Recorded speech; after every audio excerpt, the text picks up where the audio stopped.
Hope and Fortitude by Amanda Pizzolatto.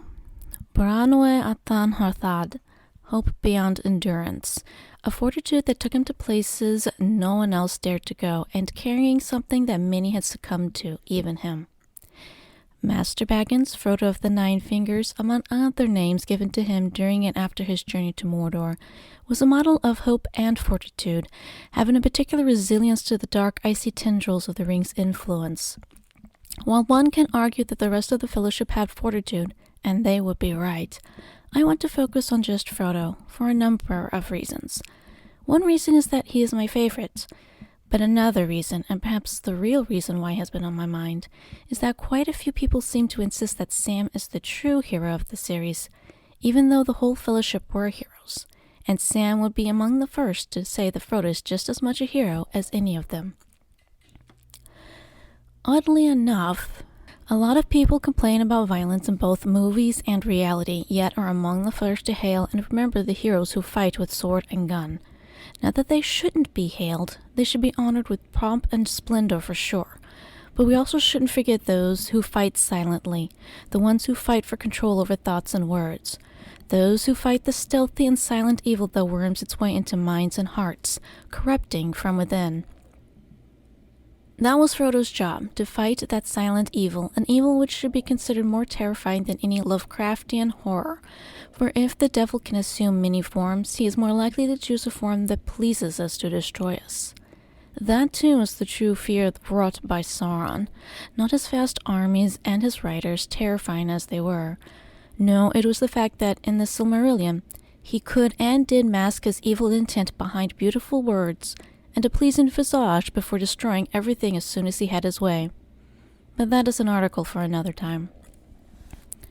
Frodo Baggins did everything Gandalf told him to do upon discovering the ring Bilbo had left him was indeed the one ring sought by Sauron. Whether it was to leave right away, like in the movie, or to proceed to move to a part of the Shire closer to Bree, like in the book, Frodo did it. He did it to protect his people, to protect the safety they had enjoyed for so long. In the book there is a section that was not put in the movie, that of the Hobbits' adventures in the Old Forest and their meeting Tom Bombadil and Goldberry. Frodo's sign of fortitude came some time after leaving the safety of Bombadil's house, and the four hobbits were captured by Barrow-wights. Fellowship of the Ring, Book 1, Chapter 8.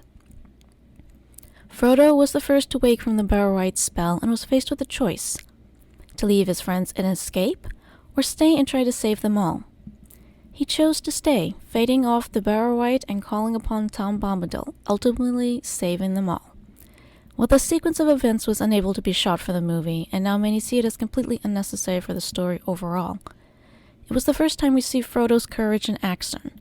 We're also shown the thought process behind it as well, as we get the image of Frodo running free across grassy hills while his friends are still lying cold in the barrow before he makes his decision. But of course, Frodo made the right decision.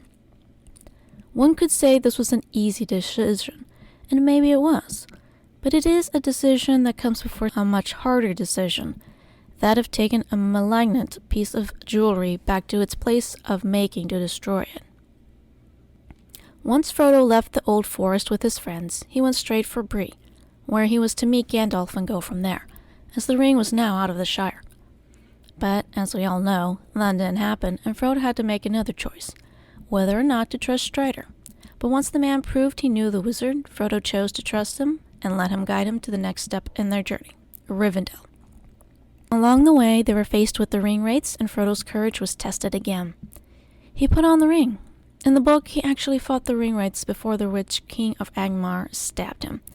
In the movie, he resisted the urge to give the ring to the Witch King of Angmar before getting stabbed for his refusal to give in and obey their orders. In both versions, it was Strider who saved him, and the ring wraiths were chased away. But as Strider pointed out, it's only for a short time, and he keeps them going on the journey. They did meet the wraiths again, a few days later, not far from where Rivendell stands.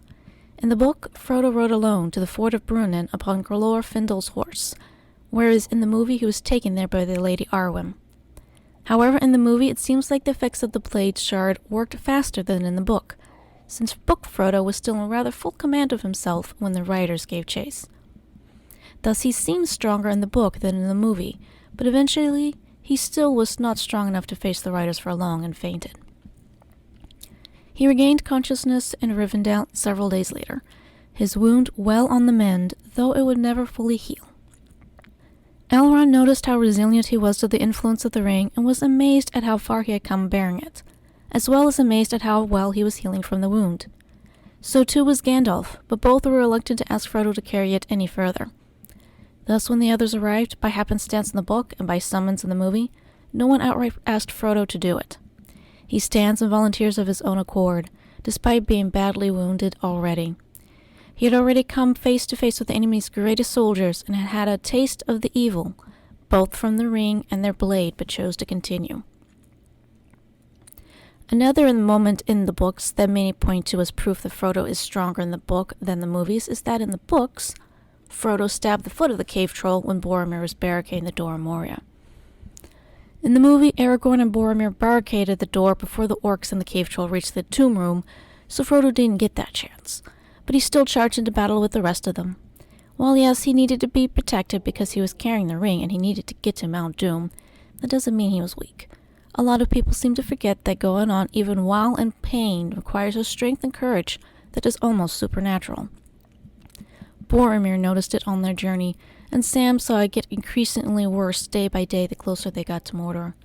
Sam only got a brief taste of what Frodo underwent when he bore the ring after Shelob's attack, but it made him more determined to be rid of the thing so Frodo could be free once again.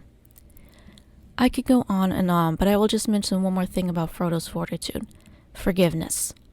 He had the courage to choose forgiveness over harm. He showed this with Gollum and nearly won him back with his kindness. He chose forgiveness for Boromir, as he did not tell Faramir about the final moments he shared with Boromir, and instead left the glorious warrior's memory intact in his brother's mind. And in the books, he did this for Saruman too. Naturally, Saruman loathed them for it, for Frodo became a shining light in comparison to him. A light was what Saruman once was, but no longer after succumbing to the will of Sauron. In a way, the feel that Lady Galadriel gifted Frodo was a symbol of himself, just like the stars Sam saw in the wasteland of Mordor, a light that shone when all others had gone out, even though he too succumbed to the will of the ring. Again, this article was not to say that the others had no fortitude or are undeserving of honor, but as a reminder that Frodo had fortitude and deserves honor as well. Each member of the Fellowship had their time to shine, to show their qualities. Frodo, just like the others, was made of the finest material a person could be made of, and though he didn't always draw his sword, he had a fortitude that saw him through to a desolate land and the destruction of an article that could destroy all life. Like his friends, he is a hero and a hope beyond endurance.